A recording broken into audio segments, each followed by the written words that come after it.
నమస్తే, welcome to Chitragupta. అయితే ఇక పూర్తి స్థాయిలో పహల్గామ్ విషయంలో అయితే ఇద్దరు లేడీ జెట్ ఫైటర్లతోటి పాకిస్తాన్పై ఉగ్రవాద స్థావరాలపై దాడి చేసినటువంటి పరిస్థితి కనిపిస్తూ ఉన్నది. మరి దీనికి కూడా ఆపరేషన్ సింధూర్ అనే పేరుతో ఎవరైతే భారతదేశ ఆడబిడ్డలపైనటువంటి జరిగినటువంటి దారుణాలను వాళ్ళ సింధూరాలను చెరిపినటువంటి తరుణంలో వాళ్ళ సింధూరాలు మేము నిలబెడతామంటూ కూడా నరేంద్ర మోడీ మాటిచ్చినట్టుగా తెలుస్తూ ఉన్నది. అదేవిధంగా ఆపరేషన్ సింధూర్ కూడా దానికి సంకేతంగా కనిపిస్తూ ఉన్నది. మనతో పాటు ఓయూ యూనివర్సిటీకి సంబంధించినటువంటి మా ఏబీపీ నాయకులు ఉన్నారు సురేష్ గారు, ఆయనతో మాట్లాడే ప్రయత్నం చేద్దాం. మన అసలు ఆపరేషన్ సింధూర్ అనే పేరు ఏంటి, ఎలా చూడొచ్చు దాన్ని? ఎస్, ఆపరేషన్ సింధూర్ అనేది కరెక్ట్ నేమ్ సృష్టించారన్న. ఎందుకంటే మన తల్లులు మన అక్కల యొక్క సింధూరాన్ని ఉగ్రవాదులు ఏం చేసిరంటే వాళ్ళు వచ్చి అమాయకమైనటువంటి అక్కడ ఉన్నటువంటి భార్యల ముందే భర్తలను చంపడం అంటే ఆడవాళ్ళ యొక్క సింధూరాన్ని, మన అక్కల యొక్క చెల్లెల యొక్క సింధూరాన్ని తుడిపేయడం. అలాంటి తుడిపేసిన యొక్క సింధూరాన్ని ఆపరేషన్ సింధూర్ పేరుతోటి భారత సైన్యం ఏదైతే నిన్న రాత్రి వాళ్ళ మీద అయితే ఉగ్రవాద స్థావరాలపైన దాడికి తెగబడిందో దాని పేరే ఆపరేషన్ సింధూర్. సో దానికి టైటిల్ అనేది కరెక్ట్గా సెట్ అయింది. అదేవిధంగా ఆ రోజు ఉగ్రవాదులు చంపుతూ ఏమన్నారంటే నన్ను కూడా చంపండి అని ఆ తల్లి అడిగితే వాళ్ళ యొక్క భార్య అడిగితే ఏమన్నారంటే మేము చంపను, మీరు పోయి మోడీకి చెప్పండి అన్నారు. ఎస్, ఆమె పోయి మోడీకి చెప్పింది. మోడీ ఏం చేసిండో చూసినారు.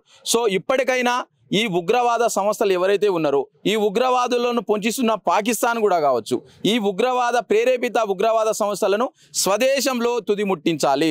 స్వదేశంలో వాళ్లకు సహకరించకూడదు. ఇప్పుడు పాముకు ఏదైతే పాలు పోసే విధంగా చూస్తారో ఆ విధంగా ఉగ్రవాదాన్ని రక్షిస్తుందా అది తెలుస్తలేము, పెంచి పోషిస్తుందా అని చెప్పలేము. అన్ని విధాలుగా పదాలు సెట్ అవుతాయి పాకిస్తాన్కి. ఎందుకంటే ఉగ్రవాదం వస్తుందే పాకిస్తాన్ నుండి.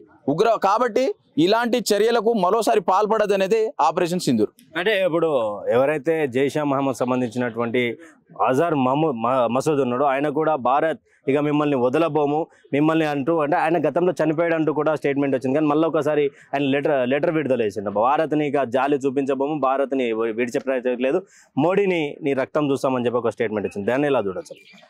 మోడీకి చెప్పుమంటేనే ఆ విధమైనటువంటి చర్య జరిగింది. 9 ఉగ్రవాద స్థావరాలు లేకుండా చేసింది. మోడీని వదిలిపెట్టమంటే ఈరోజు మోడీ కాదు, మోడీ వెనకాల 140 కోట్ల దేశ ప్రజలు ఉన్నారు. మోడీ వెనకాల ఈరోజు లక్షలాది సైన్యం ఉంది. మోడీ వెనకాల లక్షలాది మంది యువకులు ఉన్నారు. మోడీ వెనకాల ఈరోజు మోడీ కాదు, మోడీ అంటేనే భారతదేశం, మోడీ అంటేనే 140 కోట్ల ప్రజలు. నువ్వు మోడీని టార్గెట్ చేస్తున్నాడు కాదు, దేశ ప్రజలను టార్గెట్ చేస్తున్నాడు. నువ్వు 26 మందిని చంపితేనే ఈరోజు దాదాపుగా 200 మందిని చంపారని తెలుస్తున్నది, 200 మంది చనిపోయారని తెలుస్తుంది. ఒకవేళ నువ్వు మోడీ కాడి కదా, మోడీ కాలి గొడ్డి కూడా సరిపోవు జైషే మహమ్మద్ ఎవరైతే ఉన్నారో. ఎందుకంటే ఆ ఇండియన్ ఆర్మీ కరెక్ట్గా తన యొక్క ట్విట్టర్ ఖాతాలో చెప్పింది, we are ready to train and drill అన్నట్టు టైటిల్ ఏదో పెట్టిందో ఆ పెట్టిన ఒక అర్ధగంటకి అక్కడ అటాక్ స్టార్ట్ అయింది. నీకు ఆ విధమైన కబర్ లేదు, నువ్వు గాఢ నిద్రలో ఉన్నావు, నువ్వు నటిస్తున్నావా అని తెలియని సందర్భంలో కూడా నీకు కొడుతున్నా కానీ నువ్వేం చేయలేకపోయినావు. మీ ఇంట్లోకి వచ్చి గుసాయించి కొట్టినా కానీ ఈరోజు నువ్వేం చేయలేవు. అంటే నువ్వు మోడీని టార్గెట్ చేసే సత్తా నీదా?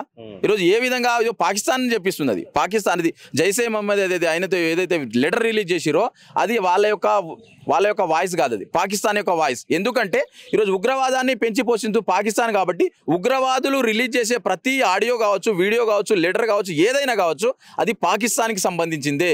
బికాజ్ పాకిస్తాన్ ఈరోజు వాళ్ళని పెంచి పోషిస్తున్నది, పాకిస్తాన్ వాళ్ళకి తిండి పెడుతుంది, పాకిస్తాన్ వాళ్ళకి అన్ని రకాల సదుపాయాలను కల్పిస్తున్నది. ఒకవేళ పాకిస్తాన్ ఆ విధమైన చర్యలు చేయకపోతే ఉగ్రవాదులే ఉండరు కదా.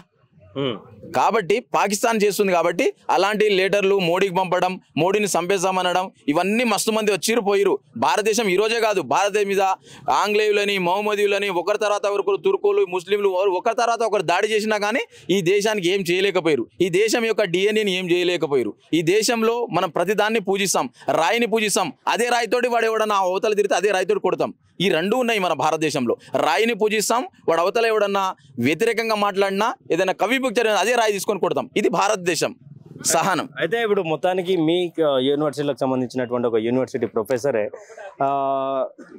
సింధూరం అంటే నేను పూజ భక్తి అనుకున్నా కానీ రక్త సింధూరం చేసుడు ఏంటి అంటూ ఈ యొక్క ఆపరేషన్ సింధూర్కు వ్యతిరేకంగా మాట్లాడుతున్నటువంటి వైనం, దీన్ని ఎలా చూడొచ్చు? ఆ మేడం గారికి ఎవరైతే మాట్లాడారో ఆ మేడం గారికి సింధూరం అంటే అర్థం తెలియకపోతే వేరేం చేయలేరు. సాటి మహిళలు ఆ రోజు 26 మంది భర్తలను కోల్పోయి మా సింధూరాన్ని తుడిపేసిరని వాళ్ళందరూ ఏడుస్తున్న సందర్భంలో అది సింధూరం తుడిపేయడం. కానీ సింధూరం అంటే రక్త సింధూరమో ఈ సింధూరం వాళ్ళు కూడా రక్తంతో కడిగిరు కదా. మళ్ళా భార్యలు ఎదుటే కళ్ళ ఎదుటే భర్తలను చంపిర్రు. మరి ఆ రోజు ఎందుకో కామెంట్ చేయలేదు ఎవరైతే ప్రొఫెసర్ ఉన్నారో ఆ రోజు వీళ్ళు కామెంట్ చేయకుండా ఈరోజు కేవలం పాకిస్తాన్ మీద ఉగ్రవాది తడితే వీళ్ళు సహించరు. ఈరోజు నక్సలైట్లు కగార్ పేరుతోటి నక్సలైట్లు ఈరోజు అమాయక గిరిజనులను పేద గ్రామీణ విద్యార్థులను గ్రామీణ యువకులను ఈరోజు నక్సలైట్లని చెప్పి ఈరోజు తుపాకులు పట్టించి ఈరోజు చంపేస్తున్నారు. ఎవరు నక్సలైట్లు చంపేస్తారు. ఈరోజు గిరిజనులను చంపేస్తారని కగారు పెడుతున్నారు, గిరిజనులు చంపుతారని మీరు ఒక బూటకంగా చెప్తున్నారు. ఎస్, ఈ గిరిజన యువతనే ఈ గిరిజన యొక్క ప్రాంతాలను అభివృద్ధి కాకుండా చేసింది నక్సలైట్లు. అంటే వీళ్ళు అభివృద్ధి ఇది గిరిజనుల యొక్క అభివృద్ధిని వీళ్ళు అడ్డుకోవచ్చు నక్సలైట్లు. ఈ గిరిజనుల యొక్క అభివృద్ధిని అడ్డుకుంటూ అడ్డుకుంటున్నారు కాబట్టి ఆపరేషన్ కగారు చేస్తే దాన్ని వ్యతిరేకిస్తారు. ఈరోజు 26 మంది అమాయక ప్రజలను పొట్టన పెట్టుకుంటే దానికి ప్రతిదాడిగా ఉగ్రవాద స్థావరాలను ఇక్కడ ఒకటి గమనించాలి. ప్రతీకారంలో కూడా భారత సైన్యం మానవత్వాన్ని చూపింది. ప్రతీకారంలో కూడా భారత సైన్యం మానవత్వాన్ని చూపింది.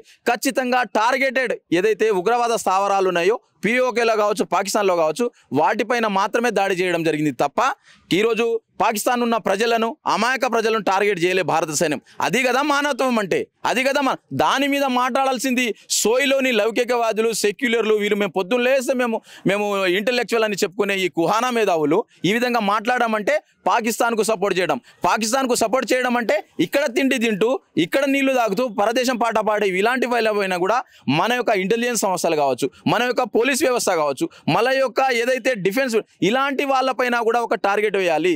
ఎందుకంటే భారతదేశంలో గన్నులు లేకుండా బాంబులు లేకుండా తిరుగుతున్న ఉగ్రవాదులు వీళ్ళు ఈ ప్రొఫెసర్ల ముసుగులో ఇంటెలెక్చువల్ ముసుగులో ఇవి దాక్కున్నటువంటి ఉగ్రవాదులు. కాబట్టి నేను మన రాష్ట్ర డీజీపీ గారికి కూడా నేను ఒక రిక్వెస్ట్ చేస్తున్నాను ఆర్ట్స్ కాలేజ్ ప్రాంగణం నుండి, ఏదైతే ఇలాంటి ఆపరేషన్ సింధూర్ను కూడా తప్పుపడుతున్నారు ఈ దేశంలో అంటే వీరు ఖచ్చితంగా నక్సలైట్లైనా ఉండాలి, ఖచ్చితంగా ఉగ్రవాద సంస్థలకు వత్తాసు పలికే ఉగ్రవాదులైనా ఉండాలి. కాబట్టి వీళ్ళపైన ఖచ్చితమైన నిఘా వేయాలి, వీళ్ళ యొక్క చిట్ట మొత్తం తిప్పాలని ఈ చిత్రగుప్త ఛానల్ ద్వారా నేను ఈ డీజీపీకి నేను రిక్వెస్ట్ చేస్తున్నాను. ఫైనల్గా మరొక విషయం ఏంటంటే ఆర్మీ మాజీ మేజర్ ఎవరైతే ఉన్నారో ఇది ఆరంభం మాత్రమే, ఇంకా పిక్చర్ బాకీ అని చెప్పేసి ఒక ట్వీట్ చేసినటువంటి పరిస్థితి 1 గంటల సమయంలో.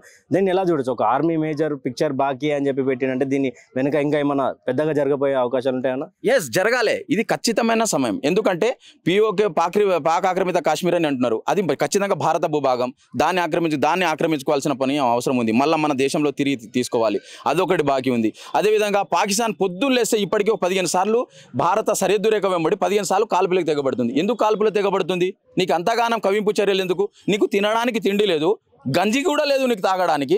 అలాంటి సందర్భంలో నువ్వు పక్క దేశాలను చైనా కావచ్చు వీళ్ళను చూసి మూర్చి నువ్వు అటాక్ చేయడం అంటే ఎంతవరకు కరెక్ట్? అది భారతదేశంతో ఏ కోణంలో పోల్చుకున్నా ఆర్థిక వ్యవస్థ కావచ్చు, జనబలంలో కావచ్చు, ధనబలంలో కావచ్చు, నువ్వు మిసైల్స్లో కావచ్చు, రాడార్ల విషయం ఏ విషయంలో కూడా పాకిస్తాన్ అనేది భారతదేశం కాలి గోటికి కూడా సరిపోదు.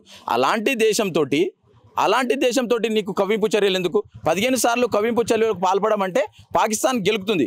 ఇప్పుడు ఏంటంటే మన దురదృష్టకరం ఏంటంటే అన్న, మనం పోయి పాకిస్తాన్ తోటి కొట్లాడుతున్నాం. ఎందుకంటే వాళ్ళకి తినడానికి తిండి లేని పరిస్థితిలో వాళ్ళతో కొట్లాడుతున్నాం. కానీ భారతదేశం చాలా సహనం గల దేశం, చాలా సహనం గల దేశం. కాకపోతే ఈరోజు సహనాన్ని కోల్పోయేటట్టు చేస్తుంది పాకిస్తాన్. దానికి సరైన సమాధానం వాళ్ళకే వస్తుంది. దానికి సమాధానం ఆపరేషన్ సింధూర్ లాంటిది కొనసాగించాలి. ఏదైతే ఆర్మీ ఆఫీసర్ ఎవరైతే ట్వీట్ చేశారో ఇంకా బాకీ ఉంది. ఎందుకంటే పాకిస్తాన్ యొక్క ప్రజలను కూడా అక్కడ నుండి ప్రభుత్వం సరైన పాలన కొనసాగించినప్పుడు అఖండ భారత్గా మనం కలుపుకొని మంచి పాలన అందించాల్సిన లక్ష్యం భారత్ మీద ఉంది. రైట్, ఇవి ఓయూ సంబంధించినటువంటి ఏబీవీపీ సురేష్ మాట్లాడినటువంటి మాటలు. అక్కడ పాలన చేత కాకపోతే అఖండ భారత్గా చేసుకొని మేము పరిపాలిస్తాం, లేకపోతే పాకిస్తాన్ రోజుకు సరిహద్దు రేఖలలో 11 నుంచి 15 సార్లు గెలుపుతూనే ఉంది, కాల్పులు చేస్తూనే ఉంది. దీన్ని అయితే ఓపిక ఉన్నటువంటి భారతే సహనం కోల్పోయింది అంటే మిగతా దేశాలకు ఎలాంటి సహనం ఉండదు, దానిపై దాడి చేసే అవకాశాలు కూడా ఉంటాయంటూ కూడా మాట్లాడినటువంటి విషయం. Thank you.